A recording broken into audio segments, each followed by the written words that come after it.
Bonjour à tous, content de vous retrouver encore pour cette nouvelle semaine où nous allons aborder le thème de la Pâque. Axel vous en dit plus maintenant.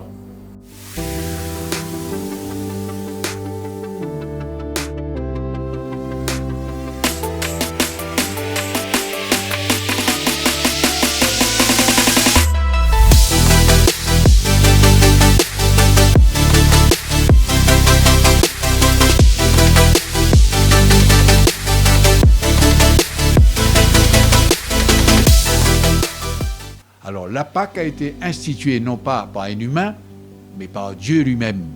Alors, qu'est-ce qui s'est passé? Pendant longtemps, le peuple de Dieu a été esclave en Égypte. Mais il fallait à un moment donné libérer ce peuple.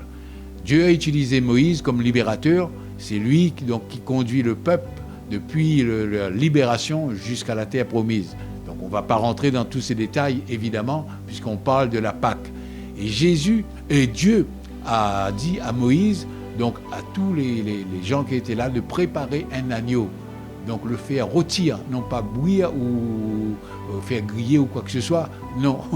Et il a bien précisé, nous on ne sait pas exactement pourquoi, mais je pense qu'il y a une explication évidemment. Alors ces agneaux qui devaient être tués, donc sans rompre les os ou quoi que ce soit, on verra ça plus tard, pourquoi? Alors le sang de cet agneau devait être récupéré et être placé sur les linteaux et sur donc les montants des habitations des Israélites. C'est une protection, évidemment. Alors pourquoi?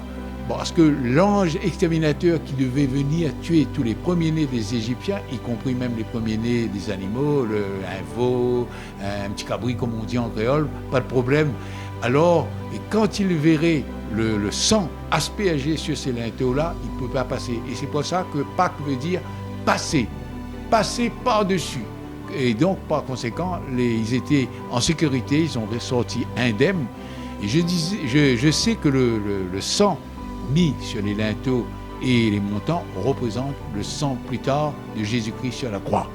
Et c'est là qu'il y a une première libération, donc Moïse qui libère son peuple, et plus tard, bien plus tard, dans le Nouveau Testament, c'est Jésus maintenant qui est l'agneau pascal et qui va libérer non plus d'un pharaon ou quoi que ce soit, mais des forces d'ennemis, des forces spirituelles mauvaises, donc le diable et sa horde de démons, pour que nous soyons libérés de cet esclavage-là. Parce qu'il y avait une autre forme d'esclavage que les gens ne savaient pas. Les gens pensaient que Jésus était venu là pour libérer de l'occupation romaine. Ce n'est pas ça du tout. Il est venu pour nous libérer tous. Il est venu pour sauver le monde, non pas uniquement le peuple juif. Nous aussi, nous vivons là, ici, dans cette petite île belle de la Réunion, mais nous sommes sauvés aussi si nous croyons en Jésus. Lui qui a versé son sang pour nous, qu'il a tout accompli à la croix. Et c'est pour cela qu'il a institué cette Sainte Seine. Pourquoi il a institué cette Sainte Seine? Pour nous rappeler que le pain que nous mangeons, c'est une nouvelle alliance, parce qu'il y avait une première alliance avec Moïse que Dieu avait fait à travers l'arche d'alliance, justement. Maintenant, cette nouvelle alliance, c'est la deuxième, elle est éternelle. Il ne revient plus dessus, ça, comme on dit en créole. Donc Jésus a tout accompli à la croix. La coupe de l'alliance, il la met en pratique, il la met en place lors de l'institution de la Sainte Seine. La nuit où il va être livré, il va être donc arrêté, ensuite crucifié, évidemment. Et là, il prend le pain, un morceau de pain normal, le pain du boulanger, qu'il casse par morceaux, qu'il le rompit, comme on dit, il a donné à ses disciples et il a dit « Prenez et mangez, car ceci est mon corps livré pour vous ». Je suppose que si j'étais à la place des disciples, je n'aurais pas trop bien compris non plus. Et une petite parenthèse qu'on referme. Ensuite, à la fin du repas, il a partagé la coupe qui contenait du vin. Et donc cette coupe, je pense que ça a été versé plus ou moins dans leur pichet, dans leur verre, et ils ont bu tous là-bas en même temps, comme si on trinquait, quoi. Alors donc, prenez et buvez, car ceci est mon sang versé pour vous. Voilà, donc tout est OK. Et il va donner un ordre qui est toujours de goût du jour, comme on dit, faites ceci en mémoire de moi. Et c'est vrai que c'est tellement important. Si nous devons le faire, imaginons, moi parfois souvent j'arrive, je dis, et j'imagine maintenant qu'il n'aurait pas dit ça. Alors est-ce qu'on fêterait encore la Pâque en ce moment? Je ne pense pas. Bon, maintenant il a dit faites ceci, c'est un ordre, c'est la forme impérative, F-A-I-T-E-S, comme il va dire aussi, allez de par le monde, faites des disciples. C'est un ordre qu'il nous donne et c'est ce que nous devons faire.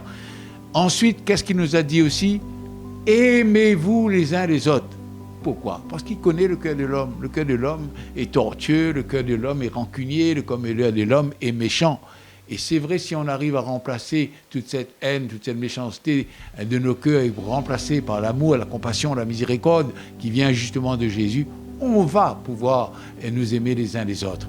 Je pense que j'ai fait le tour. Voilà, on a expliqué c'est quoi la Pâque et que nous devons le faire. Et maintenant, chers amis, quand vous allez voir vos enfants courir après les œufs de Pâques, ben, si vous avez un petit temps pour leur expliquer d'où vient la Pâque, c'est quoi la Pâque, eh ben, pourquoi pas.